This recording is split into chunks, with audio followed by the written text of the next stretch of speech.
അയാൾ ഫസ്റ്റ് ചെയ്തത് അതിക്രൂരമായിട്ടായിരുന്നു. അന്ന് എൻ്റെ ശരീരത്തിൽ എൻ്റെ അവയവങ്ങളൊക്കെ വളർന്നു വരുന്നൊരു സമയം കൂടിയായിരുന്നു. ആ ഒരു സമയത്തായിരുന്നു അയാൾ അത് കടിച്ചു പറിച്ച് അത്രയേറെ വേദനിപ്പിച്ചത്. പക്ഷെ ഞാൻ പറഞ്ഞില്ല എന്നുള്ളത് അതെനിക്ക് പറയാനൊരു കാരണമുണ്ട്. എനിക്ക് പറഞ്ഞു കഴിഞ്ഞാൽ ഞാൻ ഇനി ഭൂമിയിൽ ഉണ്ടാവോ എന്നുള്ള പേടി കൊണ്ട് മാത്രം ഞാൻ അത് പറയാതിരുന്നത്. അല്ലാതെ അയാളുടെ കൂടെ അയാൾക്ക് വേണ്ടി ഞാൻ സഹകരിച്ചു കൊടുത്തതോ അല്ലാതെ എൻ്റെ ഇഷ്ടത്തോടെ പോയി കടന്നു കൊടുത്തതോ അല്ല. ഞാൻ ഇന്ന് ഇങ്ങനെ ഒരു വീഡിയോന് മുന്നിൽ വന്നിരിക്കാനുള്ള കാരണം അതാണ്. എനിക്ക് നീതി വേണം. ഞാൻ എന്തുകൊണ്ട് പറഞ്ഞില്ല അന്ന് എന്നുള്ളൊരു ചോദ്യമാണ്. അതിനുള്ള ആദ്യത്തെ ഉത്തരവ് അത് എൻ്റെ കുടുംബമാണ്. എൻ്റെ ഒപ്പൻ്റെ സഹോദരിയുടെ മക്കളാണ്. ഉപദ്രവിച്ചതിന് ശേഷം അയാൾ പറഞ്ഞു ഇനിയും വിളിക്കുമ്പോൾ നീ വന്നോളണം, അല്ലെങ്കിൽ അറിയാലോ എന്ന് പറഞ്ഞ് ഭീഷണിപ്പെടുത്തിയിട്ടാണ് അയാളെ ഞാൻ 20 വർഷമായിട്ട് അനുഭവിക്കുന്ന ഒരു പീഡനം. ശാരീരിക പീഡനത്തിന് പറഞ്ഞ മാനസിക പീഡനം.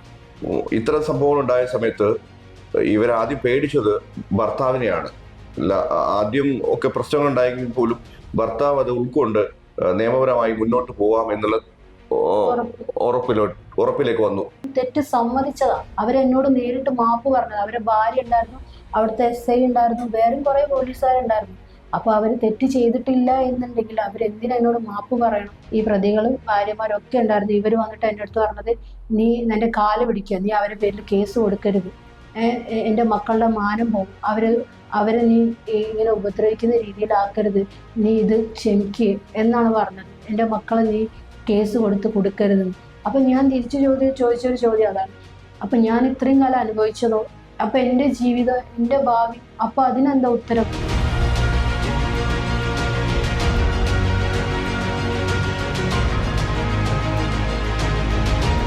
നമസ്കാരം. നമ്മളൊക്കെ പീഡനം അനുഭവിച്ചിട്ടുണ്ടാവും. ചെറുപ്പകാലങ്ങളിൽ വലിയ രീതിയിലേക്കുള്ള പീഡനം അനുഭവിച്ച ആളുകളൊക്കെ ഉണ്ട്. പലരും അത് തുറന്നു പറയാൻ വേണ്ടി മടിക്കുന്ന ആളുകളുണ്ട്, പലരും തുറന്നു പറയുന്നുണ്ട്.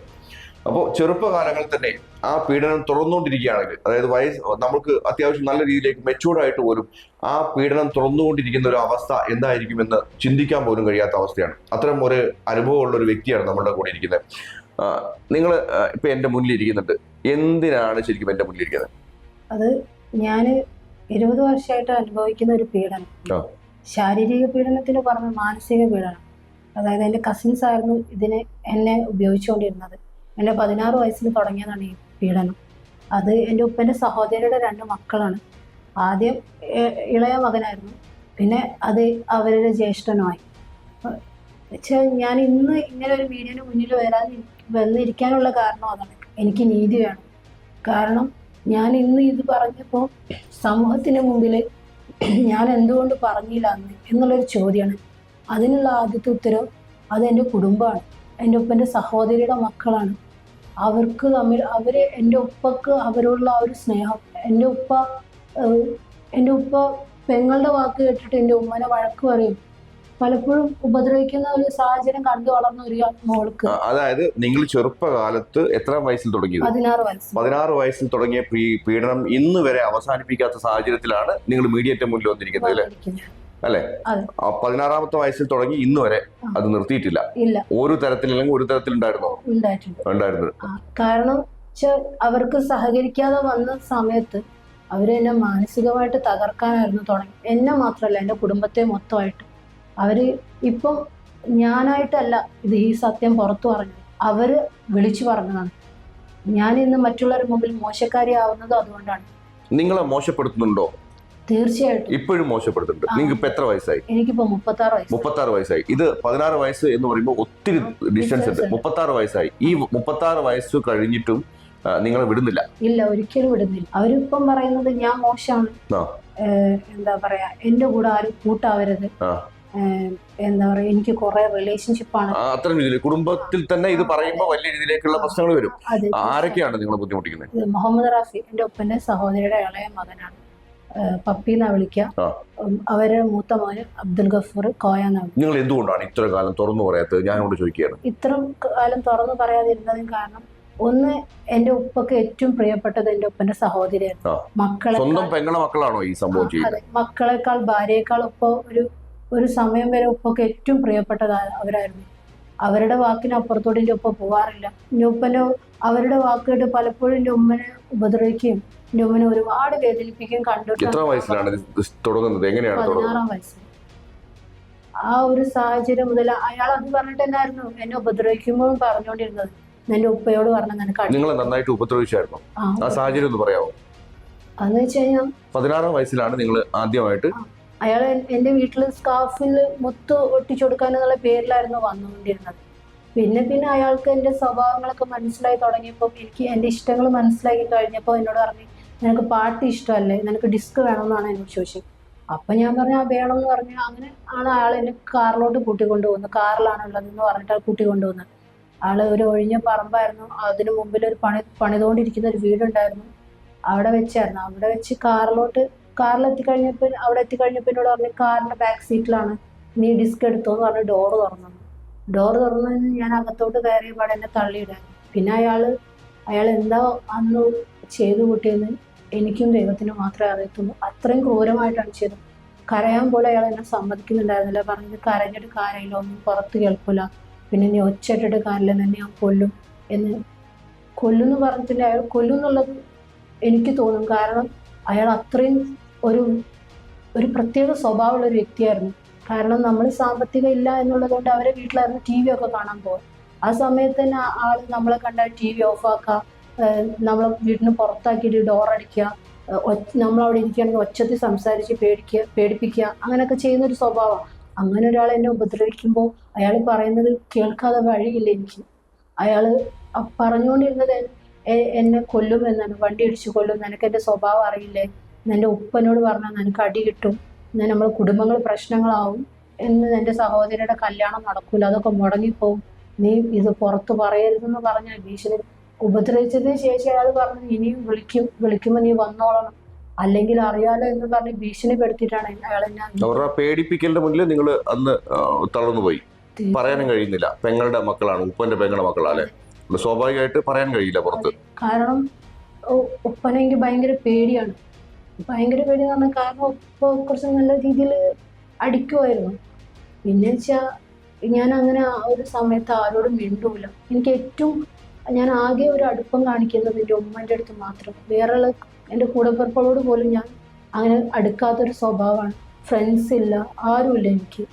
അതൊക്കെ കൂടി ആയപ്പം കൂടുതലായിട്ട് ഞാൻ ഒറ്റപ്പെട്ട പോലെ ആയി, ആരോടും മിണ്ടാതായി, ഏറ്റവും കൂടുതൽ വെറുപ്പ് ഉപ്പനോടായി. എന്നിട്ടിപ്പോ ഞാൻ പറയുന്നത് ഈ 16 വയസ്സ് കഴിഞ്ഞു, എത്രാമത്തെ വയസ്സിലാണ് നിങ്ങൾ കല്യാണം കഴിയുന്നത്? എൻ്റെ 26ാമത്തെ വയസ്സ്. അതുവരെ നിങ്ങളെ പീഡിപ്പിച്ചുകൊണ്ടിരുന്നു?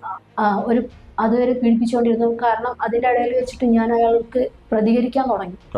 അയാളോട് ഞാൻ പറഞ്ഞു, ഇനി എന്നെ ഉപദ്രവിച്ച ഞാൻ പുറത്തു പറയും എന്ന് പ്രതികരിക്കാൻ തുടങ്ങിയ സമയം മുതൽ അയാള് പിന്നെ എന്നെ പറ്റി മോശം പറയാം, കുടുംബങ്ങൾ തമ്മിൽ എന്നെ പ്രശ്നങ്ങൾ ഉണ്ടാക്കുക. കുറെ നാൾ അവരുമായിട്ട് നമ്മൾ കുടുംബങ്ങൾ തമ്മിൽ സെപ്പറേറ്റ് ആയി. ആ ഒരു സമയത്ത് എനിക്കൊരു സമാധാനം ഉണ്ടായിരുന്നു. പക്ഷേ വീണ്ടും ആ ഒരു ബന്ധം, എൻ്റെ സഹോദരിയുടെ കല്യാണം ആ സമയമായപ്പോൾ വീണ്ടും ആ ഒരു ബന്ധം, അതിന് മുൻപേ തന്നെ അവരൊപ്പക്ക് അസുഖമായ സമയത്തും ഒക്കെ ആയിട്ട് നമ്മൾ ആ ബന്ധം വീണ്ടും ഉണ്ടായി.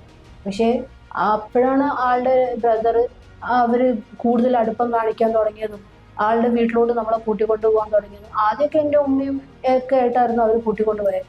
പിന്നാണ് ഒരു ദിവസം വന്നിട്ട് അതുപോലെ പെരുമാറില്ല എന്നുള്ളൊരു വിശ്വാസത്തിന്റെ അത് ഞാൻ ഒരിക്കലും ചിന്തിക്കുന്നില്ല. ഇയാളും എന്നോട് ഇങ്ങനെ പെരുമാറും എന്നുള്ള ഞാൻ ചിന്തിക്കുന്നില്ല. അങ്ങനെയാണ് ആളുടെ ഭാര്യയ്ക്ക് സുഖമില്ല എന്ന് പറഞ്ഞിട്ട് എന്നെ കൂട്ടിക്കൊണ്ടു പോകുന്നത്.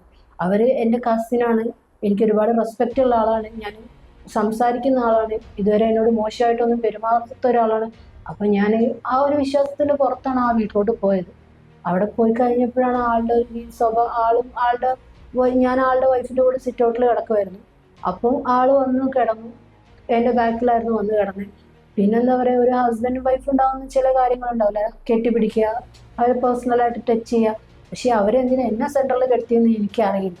അവരുടെ സെൻറ്ററിലുണ്ടായി. ഈവൻ അയാൾ അങ്ങനെ ചെയ്യുമ്പോൾ അയാളെ വൈഫ് പോലും ഒന്നും റിയാക്ട് ചെയ്യുന്നുണ്ടായിരുന്നില്ല, അവരെന്നെ ഹഗ് ചെയ്യുന്നു. അപ്പം അതിൻ്റെ സെൻറ്ററിൽ ഞാൻ ഉണ്ടായപ്പോൾ എനിക്ക് ആ സമയത്ത് അത് തിരിച്ചറിയാനുള്ള ബുദ്ധിയും പക്വതൊക്കെ എനിക്കുണ്ടായിരുന്നു. അപ്പോൾ ആ സമയത്ത് ഞാൻ പറഞ്ഞു, ഞാൻ എണീറ്റ് പോയിട്ട് ഞാൻ പറഞ്ഞു, നിങ്ങൾ കിടന്നു, ഞാൻ ഇവിടുന്ന് എണീറ്റ് പോകാമെന്ന് പറഞ്ഞു. അത്തരം രീതിയിലേക്ക് എന്തുകൊണ്ടാണ് അവർ പെരുമാറുന്നത്? അതിപ്പോ അവരുടെ മനോനിലയല്ലേ, ഞാൻ എന്ത് പറയാൻ പറ്റും. അപ്പോഴാണ് ഞാൻ പറഞ്ഞത് എനിക്ക് തിരിച്ചു പോകണം എൻ്റെ വീട്ടിലോട്ട്, എന്നെ കൊണ്ടുപോയി. നിങ്ങളെ ചെറുപ്പ സമയത്ത് എന്ന് പറയുമ്പോൾ നിങ്ങൾ മാറിയായിരുന്നോ ശരിക്കും? നിങ്ങളെ ഇത്തരം സംഭവം ചെയ്യരുതെന്ന് പറഞ്ഞ് മാറിയായിരുന്നോ? എങ്ങനെയായിരുന്നു? അതിക്രൂരമായിട്ടായിരുന്നോ സംഭവം? അതെ, അയാള് ഫസ്റ്റ് ചെയ്തത് അതിക്രൂരമായിട്ടായിരുന്നു. അന്ന് എൻ്റെ ശരീരത്തിൽ എൻ്റെ അവയവങ്ങൾക്ക് വളർന്നു വരുന്നൊരു സമയം കൂടിയായിരുന്നു. ആ ഒരു സമയത്തായിരുന്നു അയാൾ അത് കടിച്ചു പറിച്ച് അത്രയേറെ വേദനിപ്പിച്ചത്. പക്ഷെ ഞാൻ പറഞ്ഞില്ല എന്നുള്ളത് അതെനിക്ക് പറയാനൊരു കാരണമുണ്ട്. എനിക്ക് പറഞ്ഞു കഴിഞ്ഞാൽ ഞാൻ ഇനി ഭൂമിയിൽ ഉണ്ടാവോ എന്നുള്ള പേടി കൊണ്ട് മാത്രം ഞാൻ അത് പറയാതിരുന്നു. അല്ലാതെ അയാളുടെ കൂടെ അയാൾക്ക് വേണ്ടി ഞാൻ സഹകരിച്ചു കൊടുത്തതോ അല്ലാതെ എൻ്റെ ഇഷ്ടത്തോടെ പോയി കടന്നു കൊടുത്തതോ അല്ല. പേടിപ്പിച്ചു വശത്താക്കി. അതെ, പേടിപ്പിക്കുന്ന പറഞ്ഞിട്ടുണ്ടെങ്കിൽ അയാളുടെ സ്വഭാവം അങ്ങനെ. അതിപ്പോ ഞാനൊന്നല്ല, അത് വേറുള്ളവരോട് ചോദിച്ചാലും അവർ പറയും. അത് ആളുടെ ഒരു നേച്ചർ അതാണ്. ഒച്ചത്തി സംസാരിക്കുക, ആൾ നോക്കുന്ന കാണുമ്പോഴേ നമുക്ക് പേടിയും. ഏറ്റവും കൂടുതൽ പേടി അയാളോടായിരുന്നു. പക്ഷെ അയാൾ എന്നെ ഉപദ്രവിക്കുന്നു ഞാൻ മനസ്സിൽ വിചാരിച്ചില്ല. കാരണം നമ്മളുടെ ആ ഒരു ഫാമിലിയിൽ ആ ഉപ്പക്ക് 2 സിസ്റ്ററും 2 ബ്രദറും, ആ ഒരു ഫാമിലിയിൽ ഏറ്റവും ഇളയത് ഞാനാണ്. പിന്നെ പേരക്കുട്ടികളാണ് ഉണ്ടായത്. പക്ഷെ അവരെ ഇവിടെ അങ്ങനെ ചെയ്തു ഞാൻ ഒരിക്കലും ഞാൻ പ്രതീക്ഷിക്കുന്നില്ലല്ലോ. അങ്ങനെയൊക്കെ ഉണ്ടാവും, ആ ടി വിയിൽ അത്തരം ന്യൂസുകൾ വരാം, അങ്ങനെയൊന്നും നമുക്ക് അറിയില്ലല്ലോ. എന്തായാലും ഇവർക്ക് ഇരയ്ക്ക് പറയാനുള്ളത്, ഇത്തരം സംഭവങ്ങൾ ഉണ്ടായ സമയത്ത് ഇവരാദ്യം പേടിച്ചത് ഭർത്താവിനെയാണ്. ആദ്യം ഒക്കെ പ്രശ്നങ്ങൾ ഉണ്ടായെങ്കിൽ പോലും ഭർത്താവ് അത് ഉൾക്കൊണ്ട് നിയമപരമായി മുന്നോട്ട് പോവാം എന്നുള്ള ഉറപ്പിലേക്ക് വന്നു.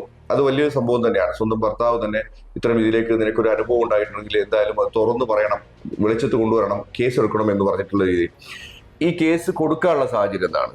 ഒന്നാമത്തത്, നിങ്ങൾ ഇത്ര കാലം വരെ പീഡിപ്പിച്ചു, ഈ ലെവലിലേക്ക് നിങ്ങളെ മാനസികമായി ബുദ്ധിമുട്ടുണ്ടാക്കി. അതിനപ്പുറത്തേക്ക് അത് ഒരു ഫംഗ്ഷനിൽ വെച്ചിട്ടായിരുന്നു, എൻ്റെ കസിൻ്റെ കല്യാണമായിരുന്നു. ഇവരുടെ ഭാര്യമാരും എൻ്റെ ഒരു ഉപ്പൻ്റെ സിസ്റ്ററുമായിട്ടുള്ള ഒരു ഇഷ്യൂ ആണ്. ആ ഒരു സ്ഥലത്ത് ഞാൻ ഉണ്ടായതാണ്, അവിടെ ഉണ്ടായി. ഞാൻ അവിടെ വെച്ചാൽ ആ ഒരു പ്രസൻസിലല്ല, ഞാൻ ആ ഒരു ഏരിയയിൽ ഉണ്ടായിരുന്നു. ഈ ആളുടെ ഭാര്യ, ഈ റാഫിയുടെ ഭാര്യ എന്നെ ഒരു ബാഡ് വേർഡ് യൂസ് ചെയ്ത് വിളിച്ചു. അപ്പോൾ ഞാൻ പറഞ്ഞു അത് നീയാണെന്ന് എന്ന് ഞാൻ തിരിച്ചു പറഞ്ഞു. അത് കഴിഞ്ഞ് പിന്നെ ഉണ്ടാവുന്നതെന്ന് വെച്ച് കഴിഞ്ഞാൽ ഈ റാഫിയാണ് വിളിച്ചിട്ട് എൻ്റെ കസിൻ ബ്രദറിനോട് വിളിച്ച് പറയുന്നത്, അവൾ എൻ്റെ കൂടെ കിടന്നവളാണ്, ഞാൻ ഉപയോഗിച്ചിട്ടുണ്ട് അവളെ എന്ന് പറയുന്നത്. അതോടുകൂടി ആ കല്യാണ ഫംഗ്ഷൻ എനിക്കൊരു വലിയൊരു ചോദ്യചിഹ്നമായി മാറി. കാരണം എല്ലാവരുടെ ചോദ്യം എൻ്റെ നേർക്കായി. എനിക്ക് എല്ലാ കാര്യങ്ങളും അപ്പോഴാണ് പറയേണ്ടി വന്നത്.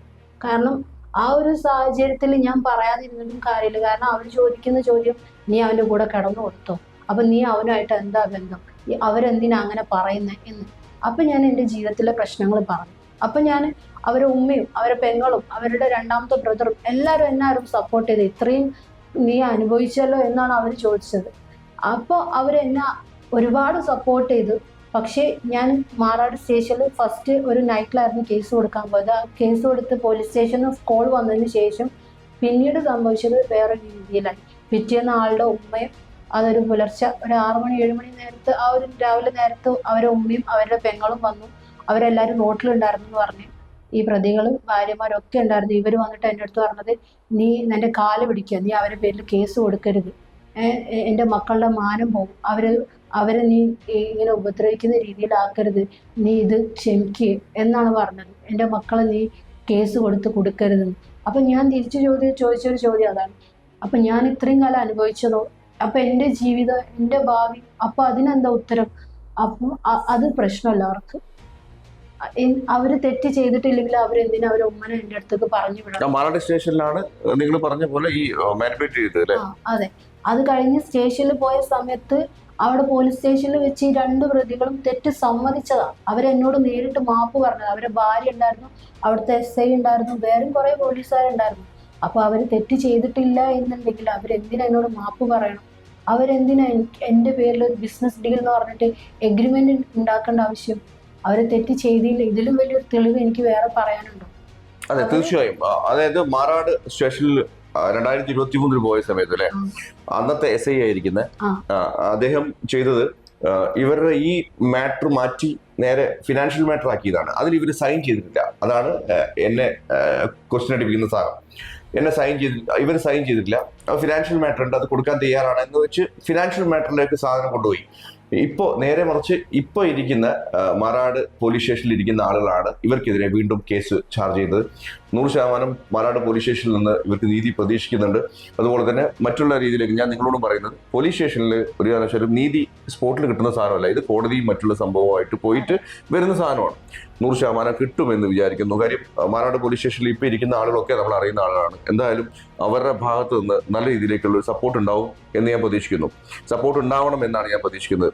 അപ്പോൾ എന്തായാലും ഇത്തരം സംഭവങ്ങൾ ഉണ്ടായ സമയത്തൊക്കെ ശരിക്കും എടുത്തു പറയാൻ അല്ലെങ്കിൽ സമൂഹത്തിനോട് വിളിച്ചു പറയാൻ വലിയ രീതിയിലേക്ക് മടി കാണിക്കുന്ന ആളുകൾ മുൻപുണ്ടായിരുന്നു. പക്ഷേ ഇപ്പോൾ വളരെയധികം ആർജവത്തോടെ ഇത് പറയുന്ന സോഷ്യൽ മീഡിയയിലൂടെ അല്ലെങ്കിൽ മറ്റുള്ള പ്ലാറ്റ്ഫോമിലൂടെ ചാനലിലൂടെ ഒക്കെ പറയുന്ന സാഹചര്യം ഇപ്പോൾ വരുന്നുണ്ട് എന്നുള്ളത് സ്വാഗതാർഹമാണ്. കാര്യം ആരും പീഡിപ്പിക്കപ്പെടേണ്ടതല്ല, ഒരു മനുഷ്യനാണ്.